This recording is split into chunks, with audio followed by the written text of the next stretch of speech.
nuestros trabajadores. Por méritos propios, Málaga se ha convertido en los últimos años en la capital cultural del sur de España. Y lo ha hecho principalmente con el impulso de la apertura de nuevos y muy relevantes museos. Estaba el Picasso, luego llegaron el Carmen Thyssen, el Pompidou o el Russo, tristemente reconvertido por culpa de la cruel invasión de Ucrania. También la Aduana y otro sinfín de espacios más pequeñitos, pero que generan una red envidiada en otros lugares. Al frente de los museos municipales se encuentra José María Luna, nuestro invitado de hoy en El Reservado. Con este prestigioso gestor cultural hablaremos de presente y futuro de una Málaga que no solo quiere seguir creciendo en lo económico, o en lo tecnológico o en lo turístico, sino que aspira, y esto es importante, a elevarse en lo cultural, lo cual nos puede venir muy bien a todos. Esta noche El Reservado en Canal Málaga se llena de pinceladas de color. Sean todos ustedes bienvenidos.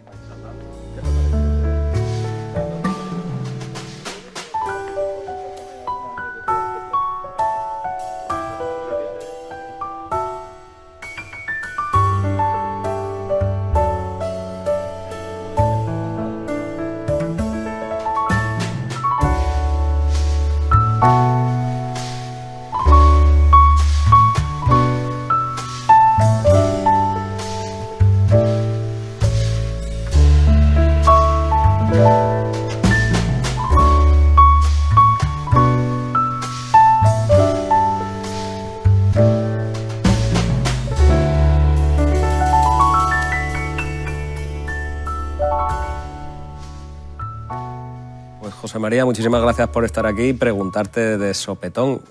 Verdaderamente en Málaga el arte ya se ha demostrado que no es morirse de frío, ¿no? Hombre, en Málaga es difícil morirse de frío. Sí, sobre todo ahora.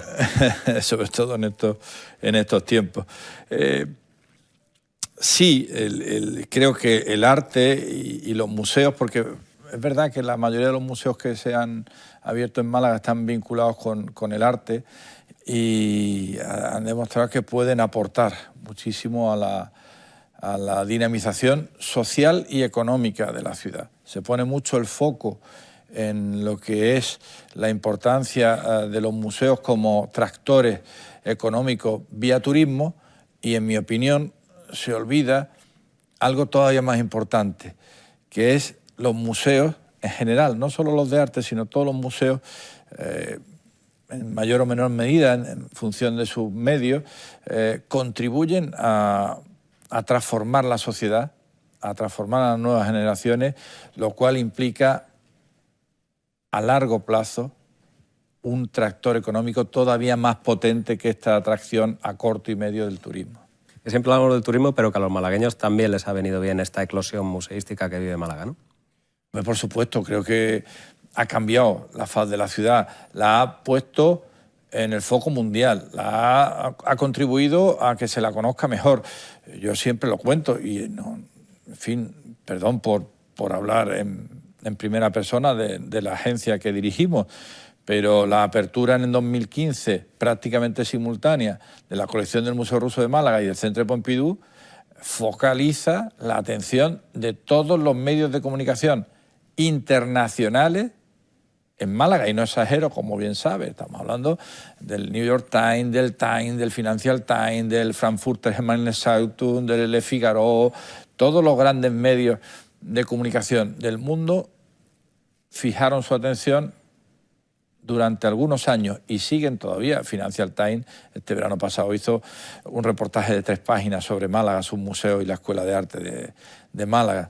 Sigue focalizando. Luego ya ese posicionamiento en el mundo ha hecho que, junto con muchísimas otras cosas que ya estaban, nuestra planta hotelera que ha crecido estupendamente, nuestro clima que no se puede cambiar, esto es una suerte, una bendición de Dios en todos los sentidos, la oferta gastronómica que ha ido mejorando exponencialmente también, han convertido a Málaga en una ciudad muy atractiva, como dicen innumerables estudios y publicaciones, muy atractiva para vivir.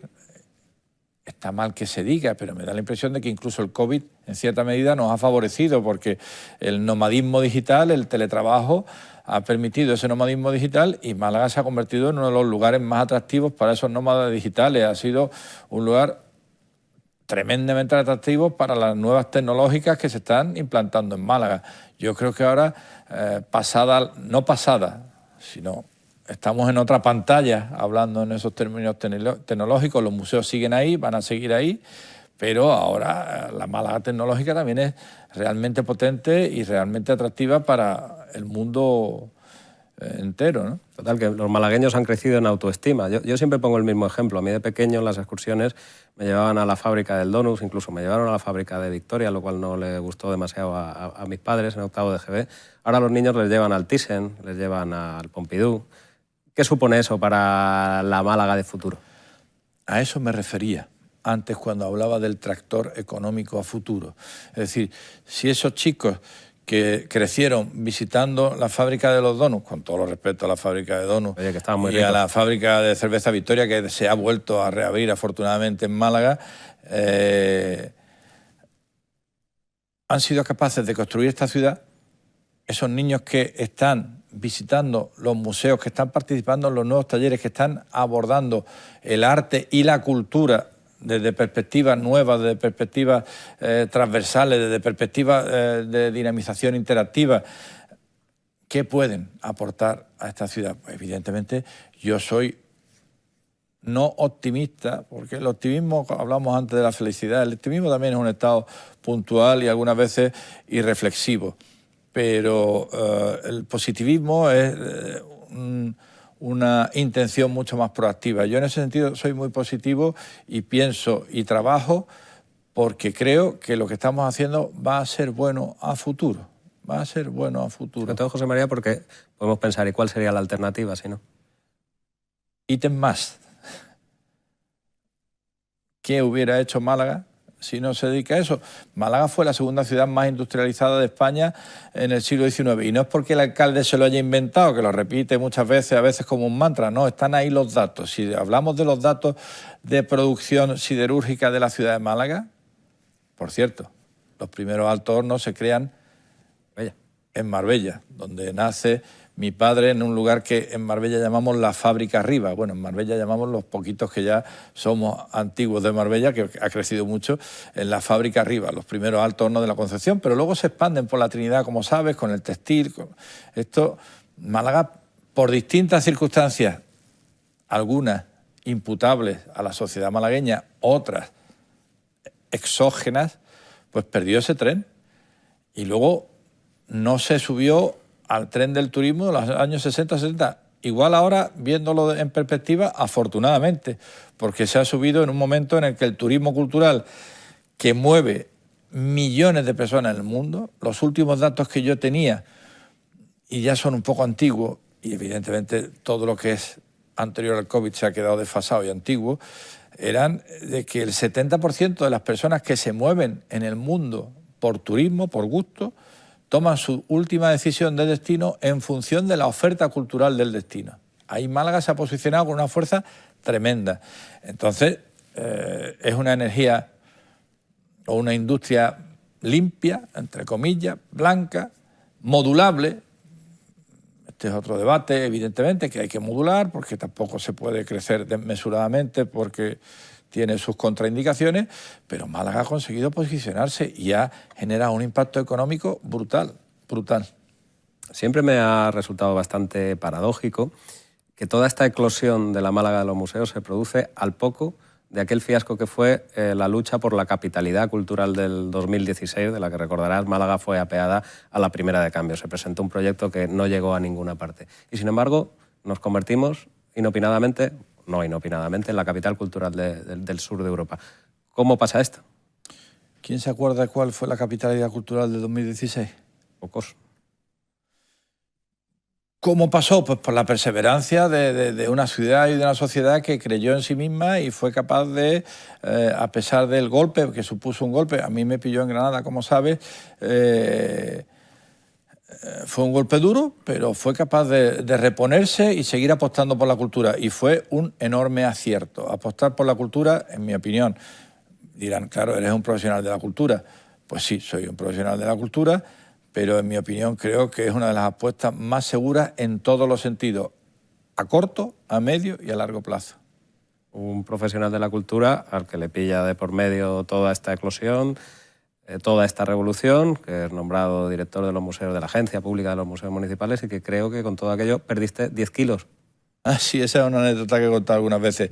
Sí, perdimos 10 kilos y te aseguro que a tu padre no le gustaría saber lo que bebí en aquella época ni lo que comí, porque la ansiedad nos corroía a todos, porque fue una carrera contrarreloj y ahí demostró Málaga. Y cuando digo Málaga, digo toda Málaga, digo todo el equipo municipal, todo el ayuntamiento, que somos capaces de afrontar grandes retos de ámbito internacional. No tenemos por qué avergonzarnos ni acomplejarnos en nada con respecto a otros centros que parecen más consolidados internacional y mundialmente. Málaga hizo un trabajo espléndido. Hay gente que se queja, sin embargo, grandes firmas incluso, que dicen que critican los museos franquicia, que se pueden ir cuando les dé la gana, que es una espectacularización de la cultura, que se banaliza. ¿A ti qué te parece?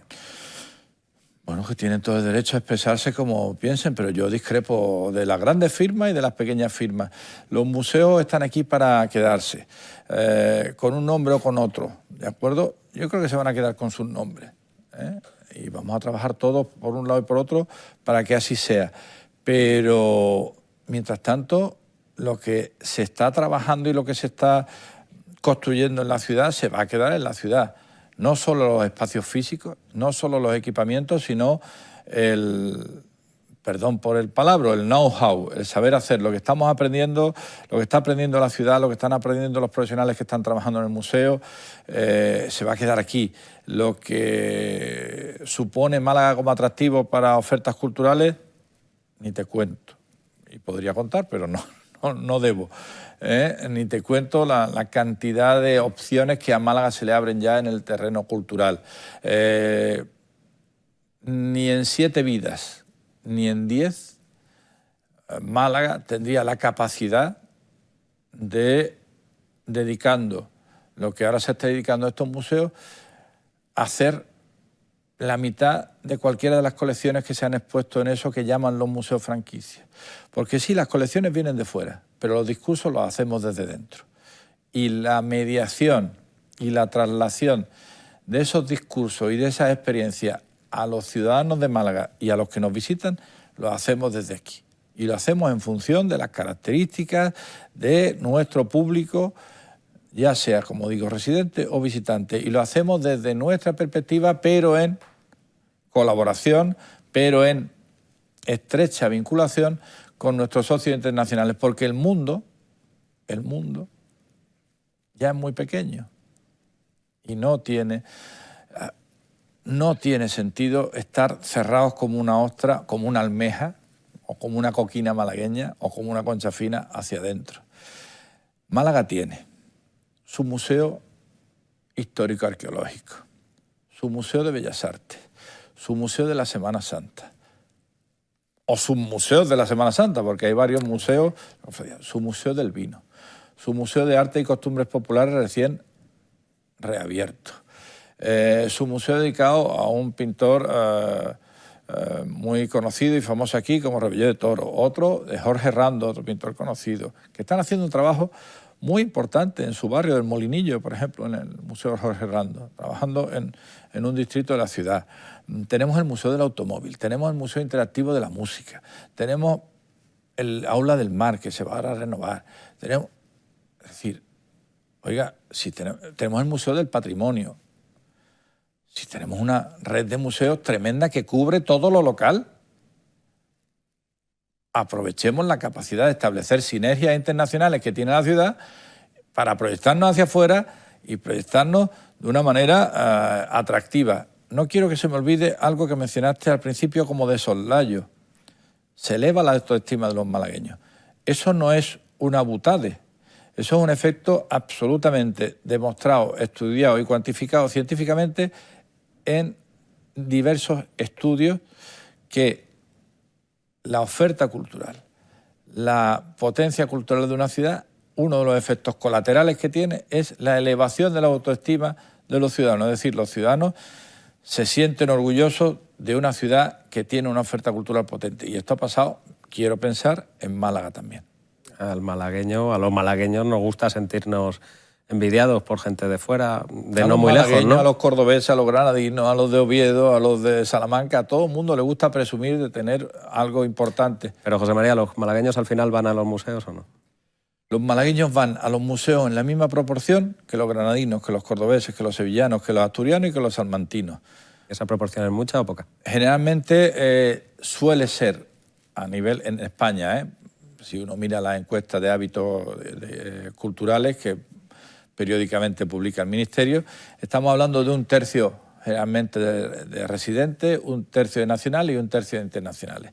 En Málaga, en los museos que nosotros gestionamos, desde la agencia, Casa Natal es el que recibe más visitas internacionales por circunstancias obvias, es decir, es un reclamo internacional brutal. Entonces, y los malagueños pues ya o lo han visto o dicen, bueno, ya iré a verlo, ya iré a verlo, ya iré a verlo. Por eso estamos obligados a renovarla con cierta periodicidad, a hacer actividades que llamen la atención sobre la casa. En la casa el visitante sí está en un 30% o algo menos de residentes y se va al 70% entre nacionales e internacionales porque, como digo, es un atractivo que hay que ver. La gente que viene a Málaga... Entonces, ¿los malagueños por cuál de los museos que gestionan tienen predilección? El que mayor atractivo para los malagueños residentes tiene de los tres que gestionamos es la colección del Museo Ruso. Por el Museo Ruso te quería preguntar, ¿ha sido ¡hombre! doloroso tener que cerrarlo, reconvertirlo? Ha sido dolorosísimo porque, evidentemente, como todo el mundo ya sabe, Málaga ha sido una de las ciudades que mejor se ha posicionado y más se ha posicionado en contra de esta guerra y a favor del pueblo ucraniano. La segunda gran víctima de esta situación es el pueblo ruso. Y algunos pretendieron durante un tiempo convertir a la cultura y al pueblo ruso en culpables también de esta situación. Y eso no era verdad.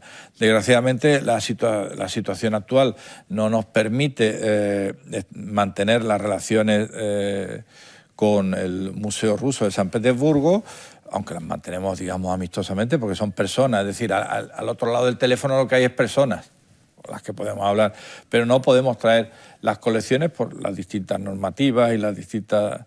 Entonces, el contrato está en suspenso, aunque tenemos un acuerdo hasta el año 35, y cuando esta sin razón termine, que ojalá termine más pronto que tarde, pues habrá que ver cómo se retoman esas relaciones. Mira Milosevic, la investigadora para temas eslavos del Instituto Elcano, pues... afirmo una cosa que yo comparto: cuando esta sin razón termine, lo primero que se va a recuperar van a ser las relaciones culturales, porque son mucho más soft, podríamos decir, ¿no? Más suaves, perdón por el anglicismo, más fáciles de entender. ¿Qué culpa tienen Malevich, Kandinsky, Tolstoy o Dostoyevsky, que en su momento fueron ya cancelados, como se dice ahora, ya fueron castigados, o bien por el imperio zarista o bien por el imperio soviético, por sus creatividades, de lo que está pasando? ¿Qué culpa tiene mucho pueblo ruso? Que muchos de ellos están aquí refugiados. Estamos hablando de los refugiados ucranianos, pero te podría decir que hay muchos refugiados rusos de la situación actual también en la Costa del Sol. Es que podríamos preguntarnos hasta qué punto, en qué beneficia a Ucrania, que sabemos que está siendo salvajemente invadida por un loco dictador, que aquí se cierre el Museo Ruso y que nos perdamos esas colecciones, ¿no? Yo creo que nada. Lo que pasa es que la situación está así. Devolvimos las colecciones a San Petersburgo, expusimos a Picasso allí, aprovechamos, fue también una oportunidad de poder presentar las colecciones de la Casa Natal y si todo va bien, en noviembre ya tendremos, ahora mismo el criterio es seguir actuando con la cultura rusa en distintas actividades complementarias. Ayer tuvimos un concierto maravilloso, antes de ayer otro, ahora tenemos el Open Internacional de Ajedrez. Por cierto, recomiendo que todo el mundo se acerque porque tenemos una proyección de conferencias, cines, una importante programación complementaria, no solo de ajedrez. Hay ciento y pico personas jugando allí al ajedrez desde por la mañana hasta por la tarde. Pues... es seguir con la actividad cultural complementaria relacionada con Rusia y con la cultura rusa, siempre en diálogo con la cultura universal y, si es posible, con la cultura española. Hay mucho más diálogo de lo que parece entre la cultura rusa y la española. No se podría entender seguramente el mundo actual, el mundo moderno occidental, sin la aportación de la cultura rusa y sin la aportación de la cultura española, dos de las grandes aportaciones. En arte, por supuesto, pues ni te cuento. Es decir, un señor que se llama Picasso y un señor que se llama Malevich son los que transforman radicalmente el modo de representación renacentista y abren la puerta del arte, del arte contemporáneo, con sus virtudes, con sus defectos. A unos les gustan más, a otros les gustan menos, pero un español y un ruso, nacido en Ucrania, por cierto, pero la Gran Rusia. Ruso en aquel momento, cambian radicalmente el modo de percepción artística. Entonces, vamos a seguir por ese camino y vamos a seguir exponiendo arte ruso o sobre Rusia. Y eso va a empezar a verse a final de este mes de noviembre, que empieza pronto. María, has hablado de Picasso y has hablado de cancelación. ¿No temes que, tal y como se están poniendo las cosas, cualquier día te cierren la casa natal por aquello de que Picasso fue un misógino, nacido en el heteropatriarcado, que trató a las mujeres como las trató? ¿Nos estamos pasando definitivamente con esto de la política de la cancelación? Yo creo que no hay ninguna intención por ahora de cerrarlo. Yo ya no sé, estoy preparado para todo. Después no estábamos preparados para una pandemia, no estábamos preparados para una guerra, pues tampoco ya hay que prepararse para todo. Yo no temo porque se cierre. Sí, nos estamos pasando. Es decir, hay una cosa que se llama el presentismo. Es juzgar con elementos o con mentalidad del presente acciones del pasado. Está por demostrar, primero, que fuera tan maltratador como se dice. Ninguno de los grandes biógrafos, ninguno de las grandes aproximaciones histórico-artísticas a Picasso hacen excesivo énfasis en ese asunto. Tenemos la biografía de Fernand Olivier, tenemos la biografía perdón, se me da el nombre de la madre de Claude y de Paloma, hombre, ¿Me puedo ayudar ahí? Pero ya me acordaré, se me ha ido, bueno, son cosas de la vejez.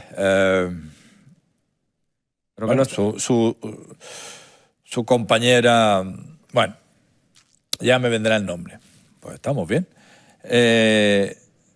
No describen episodios de malos tratos, no describen episodios de abuso, describen situaciones, evidentemente, de un tipo con un carácter especialísimo, pero ellas también tenían un carácter muy especial.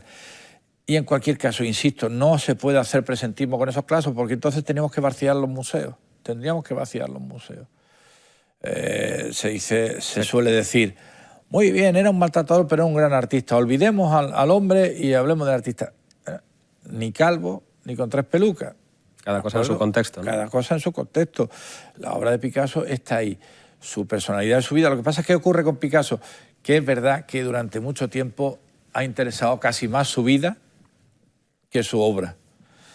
Por las circunstancias, porque quizás es el artista primero en el que toda su vida está en su obra, pero además toda su vida ha sido fotografiada, retransmitida, contada, en fin...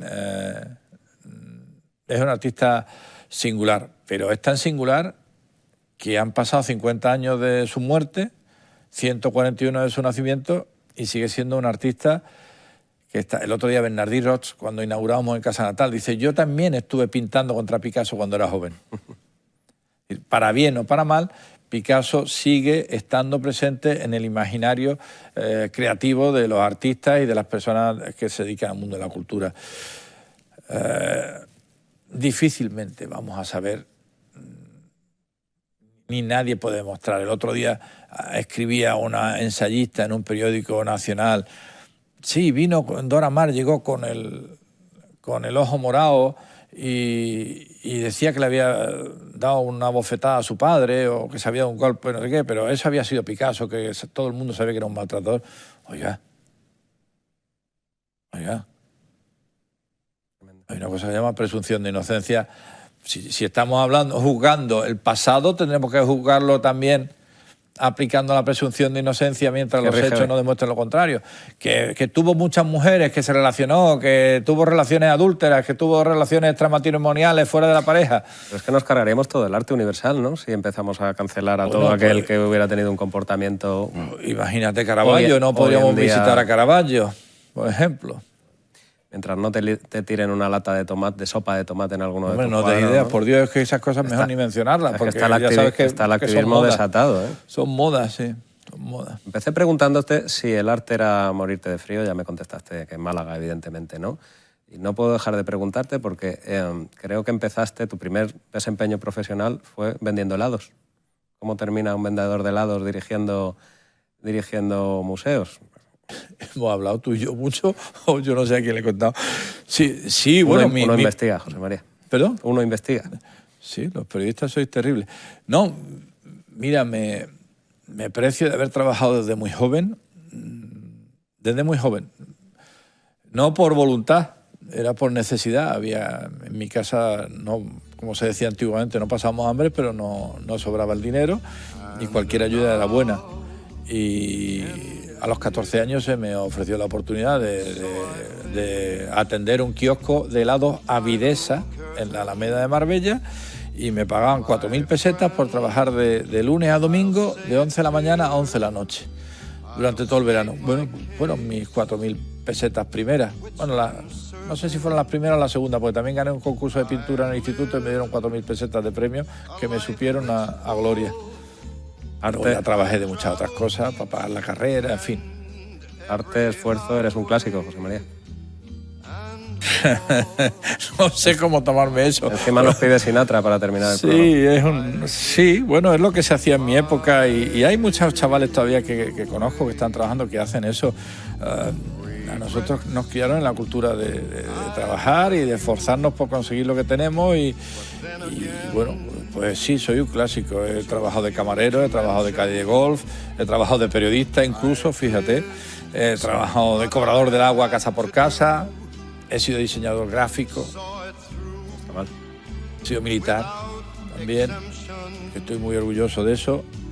Y bueno, pues todo eso me ha ido llevando a mi manera, como suena de fondo, a este proyecto que es probablemente uno de los más importantes de mi vida, o será el proyecto más importante de mi vida, y Málaga y su ayuntamiento y su alcalde me lo ofrecieron y yo intento estar a la altura de la responsabilidad que me impone el proyecto, que me impone el ayuntamiento y que me impone mi equipo, la gente que está trabajando con nosotros, que es la verdaderamente protagonista de lo que está pasando. Pues con estas buenas maneras te deseamos todo el ánimo en ese empeño por ese proyecto tuyo, que será nuestro. Es el proyecto efectivamente de toda Málaga y que cuanto mejor te vaya, mejor nos irá todo. Muchísimas gracias, José María, ha sido un verdadero placer, seguiríamos hablando muchísimo más rato, pero nos tenemos que ir despidiendo, porque esto se acaba. Pues muchas gracias, ha sido un placer. Efectivamente, como tú has dicho, hemos estado muy a gusto. ¿Te lo has pasado bien? Yo siempre intento pasármelo bien, ¿no?